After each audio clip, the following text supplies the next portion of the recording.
Pavel Tsatsouline walked into American gyms in the late 90s and told men they were training all wrong. He was a Soviet Special Forces instructor, and his whole method came down to one skill: tension, squeezing every muscle at once until the body works as a single piece. I thought holds were for people who couldn't lift, so I dropped my whole workout for 5 of them, just to prove it. Those 5 holds proved me wrong instead. I got stronger than the weights ever made me, and the second hold shocked me most. The one for the muscles between your shoulder blades that decide whether you stand tall or fold forward. The plank press builds the one thing the Pavel method is famous for: total body tension, the ability to make your whole frame rigid on command. Most men think a plank is a core exercise. It is, but that is the small version of it. Done the Soviet way, it becomes a full body strength drill, and the difference is everything. By 60, you have likely lost close to a third of the grip and forearm strength you had at 30, and that loss spreads quietly upward into the shoulders and trunk. You feel it the day a heavy bag of mulch shifts in your arms and your whole midsection scrambles to catch it. This hold rebuilds the connection between your hands, your core, and your spine so that load travels through one solid piece instead of leaking out at the weak link. Set up in a forearm plank, elbows under your shoulders, feet about hip width. Now comes the part most men skip: squeeze. Drive your elbows down into the floor like you are trying to pull them towards your toes. Clench your fists, tighten your thighs, brace your stomach as if bracing for a punch. The plank stops being a weighted-out exercise and becomes a 30-second war. The most common mistake is letting the hips sag while the mind drifts. The fix is to chase tension, not time. If your wrists or low back complain, drop to your knees and keep every other muscle just as tight. Hold hard for 20 to 30 seconds, rest a full minute, and repeat for 3 rounds. Every time you generate that much tension at once, you are teaching your nervous system to recruit more muscle fibers in a single instant. Pavel called this irradiation, the way a hard squeeze in one limb spreads strength into the next. That skill is what lets a lean man move a heavy object cleanly. This hold is not really about your abs. It is about restoring the part of your body that decides whether you trust yourself to lift something awkward and heavy without something giving way. Strong center only matters if the thing on the end of your arms can hold on. And there is a hold coming next that almost no man trains on purpose, even though it controls whether your upper body stays upright or slowly folds forward over the years. Ever seen a man in his 60s whose shoulders have rolled so far forward that his hands hang in front of his thighs instead of beside them? That is not bad posture he chose. That is the muscles between the shoulder blades quietly quitting after decades of desks and steering wheels. These are the muscles almost no one trains directly, because you cannot see them in a mirror and no popular lift hits them hard, so they fade. The shoulders creep forward, the upper back rounds, and the neck starts to ache by mid-afternoon. This hold wakes those muscles back up so your shoulders sit where they were designed to sit, not so you photograph better, but so reaching overhead and carrying load stops grinding the front of your shoulder. Stand with your back flat against a wall, feet a few inches out from the base. Press your low back, upper back, and head into the wall.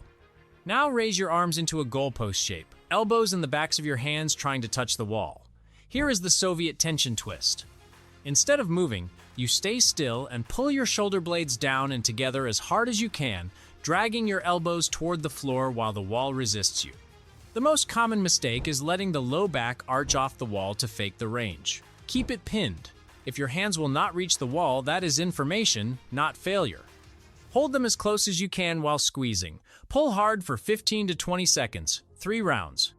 When you fire those mid-back muscles under tension, you are reminding a sleeping system that it still has a job. Over a few weeks, the resting position of your shoulders actually shifts back. This is the difference between standing tall and at ease in a doorway at 70 and catching your own reflection hunched and wondering when that happened. There's a kind of strength most men over 50 assume is gone. The kind where you trust your hands, your back, your hips without thinking.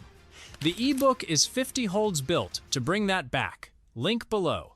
The isometric push-up hold is, pound for pound, one of the most honest strength tests in this entire list. It exposes whether your pressing strength is real or just momentum. Most men get this backwards. They drop into a push-up and rush the bottom, bouncing out of the hard part. Pavel's principle says the opposite.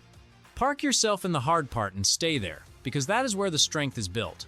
You have probably felt your chest and shoulders simply run out partway through a push-up. That is not just fatigue. It is a pressing pattern that was never strong at the bottom to begin with.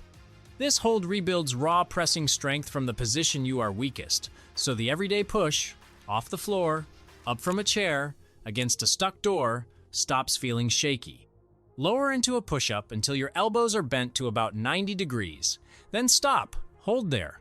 Hands under your shoulders, body in one straight line, and now squeeze everything the way you did in the plank press. Fists into the floor, glutes tight, stomach braced. The whole body holds the position, not just the arms. The common mistake is sagging the hips so the chest takes all the strain. Keep the line. To scale it, do the same hold against a kitchen counter or a wall, standing, with your body angled back. Hold for 10 to 20 seconds. Rest, 3 rounds. Holding the hardest point forces the muscle to produce force without the cheat of momentum. That is how you build strength you can actually call on, instead of strength that only shows up with a running start. It is like putting a steel beam where you're pressing strength used to bend, so the motions you make 100 times a day stop being a quiet gamble. These 3 are rebuilding strength you can feel, but there is a weakness underneath them you cannot feel yet. The one that decides whether your legs still answer when you ask them to stand from low and deep. The men who keep doing this are the ones still moving real weight on their own at 80. Subscribe. Next, the hold for the legs that decides everything below your waist. When was the last time you stood up from a low seat and felt your thighs genuinely struggle, not just stiffen? For a lot of men past 50, that moment arrives quietly and then becomes normal. The legs lose strength from the top down, and the front of the thigh, the muscle you rely on to rise, stand, and catch yourself, is usually first to weaken. You feel it on stairs and getting out of deep chairs. This hold rebuilds that strength in the exact position your legs are weakest. So standing up stops being a small negotiation with your body. Find a wall. Slide down until your thighs are as close to parallel with the floor as you can manage, knees stacked over your ankles, back flat against the wall. Now apply the Soviet principle. Do not just sit there enduring it. Drive your heels into the floor and press your back hard into the wall, squeezing your thighs and glutes as if you could push the floor away. The common mistake is letting the knees cave inward. Press them gently outward instead. If a full parallel sit is too much, sit higher. A shallower angle still builds real strength. Hold for 20 to 40 seconds, 3 rounds, and stop a little before your legs give out, not after. Loading the thigh at this angle under steady tension tells the muscle it is needed again, and dormant fibers come back online faster than most men expect. This is the difference between dropping into a chair under control at 75 and lowering yourself with a hand braced on the armrest, hoping. Now the part of your body that decides whether everything you just built actually holds together, your grip, and it is the one most men train the least. You might think grip is just about your hands. What if I told you it is one of the clearest predictors of how long you stay strong and independent, and that almost nothing rebuilds it faster than simply hanging on? This is the hardest position here, and being able to hold it is the clearest sign the other 4 are doing their job. The dead hang loads your hands, forearms, shoulders, and the whole hanging chain at once. The same tension principle from the plank press, now stretched out under your full body weight. Find a sturdy bar you can reach. Grip it with both hands about shoulder width, then hang. Let your arms take the weight, but do not go limp.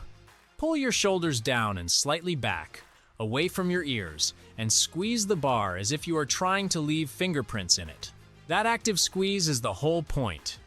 The common mistake is dangling passively, which strains the shoulders. Stay engaged. If a full hang is too much, keep your feet lightly on the floor or a step and take some of your weight. Hold for as long as your grip stays strong, rest fully, and repeat 2 to 3 times. When you hang with intent, you are loading tissue that almost nothing in modern daily life challenges anymore, and grip strength climbs surprisingly fast once you ask for it. Strong hands are what carry every other gain into the real world: the suitcase, the grandchild, the loaded bag up the stairs. Here is how to combine these into a simple weekly routine: 2 to 3 sessions a week, with at least 1 rest day between them. Open with the plank press for 3 hard rounds, then 3 rounds of the wall angel hold. From there, 3 rounds of the isometric push-up hold, 3 rounds of the wall sit, and finish with 2 to 3 rounds of the dead hang. Chase tension over time on every single one, and squeeze harder rather than holding longer. Breathe steadily through each hold and stop a little before failure, not after. And if you've ever wondered why your grip seems to fade faster than almost any other strength after 50, I answered exactly that in this video. It builds directly on the hanging work you just learned, and it is the natural next step once these 5 feel solid. It's the one to watch next.